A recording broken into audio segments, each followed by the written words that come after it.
Now that was painful.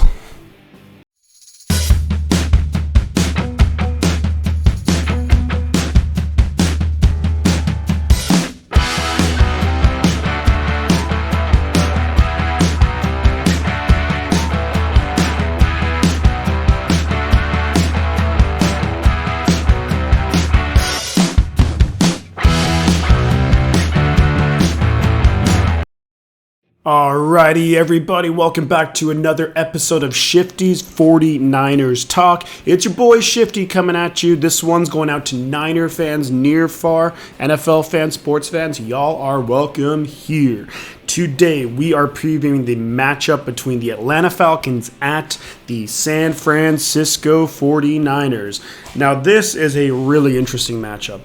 The Falcons, who are kind of seen around the NFL as a bad team, and maybe they are actually 6-7 and right there in the thick of the wild card race for that final spot in the wild card. So, not a team to totally sniff at. And they have some talented players.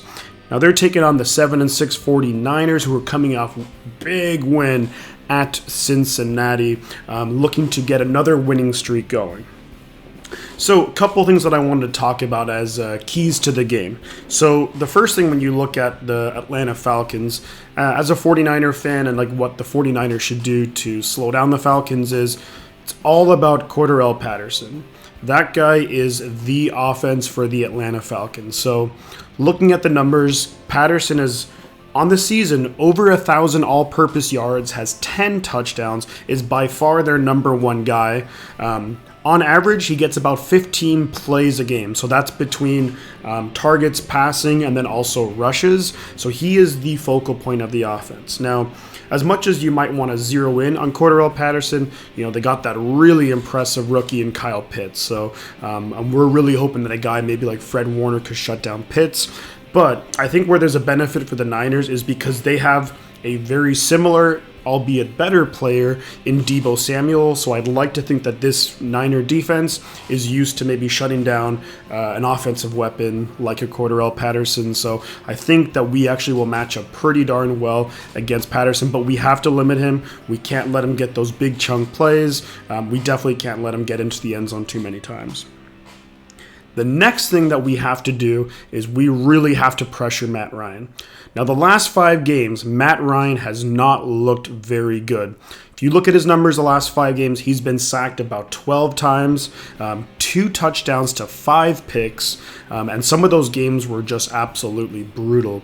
So what the Niners need to do, got to get pressure. I expect Bosa to have another solid game just like he did against Cincinnati. I'd like to think at least a sack and a half. This could be a good opportunity, for guys like Arden Key, Samson Ebukam, maybe guys like Jordan Willis and Charles Omenihu can also put up a couple of sack numbers.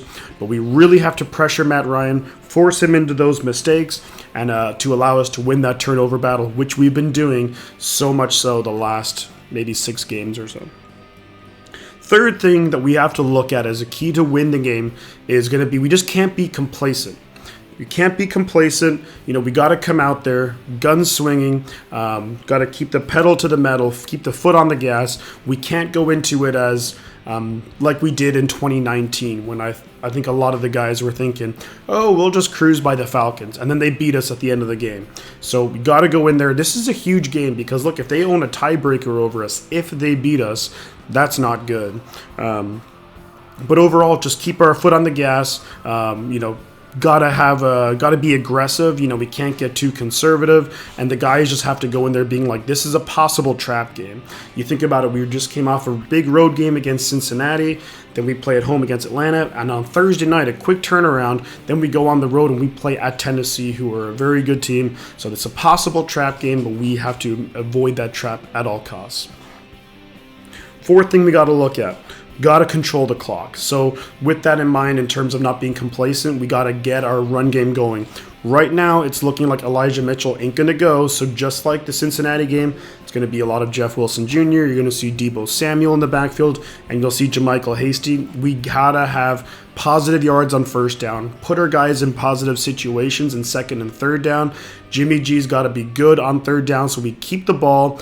I think the game plan has to be something along the lines of, what we did against Jacksonville, like heavy run, then hit them on passes.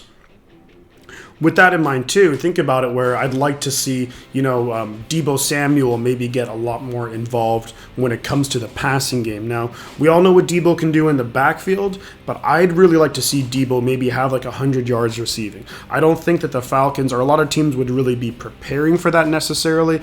I think the teams are going to be looking for right now when they go to play against the 49ers. They're like, got to stop George Kittle in the passing game, and we got to stop Deebo in the run game. So this is maybe a really good opportunity to use George Kittle possibly as like a diversion in the passing game, maybe open up Deebo down the field, or just open up opportunities where he can get those yak. Another guy, Brandon Ayuk, has clearly been elevating his game, and I'd like to see him have another good game. But overall, my focus for the passing game got to be around Deebo Samuel. Maybe we run a couple of play actions with Deebo in the backfield and we hit Ayuk and use Deebo as a diversion in the running game. But I'd really like to see Deebo have a big game receiving. And again, I don't think it's something that the Falcons will prepare for. Last but not least, Jimmy Garoppolo.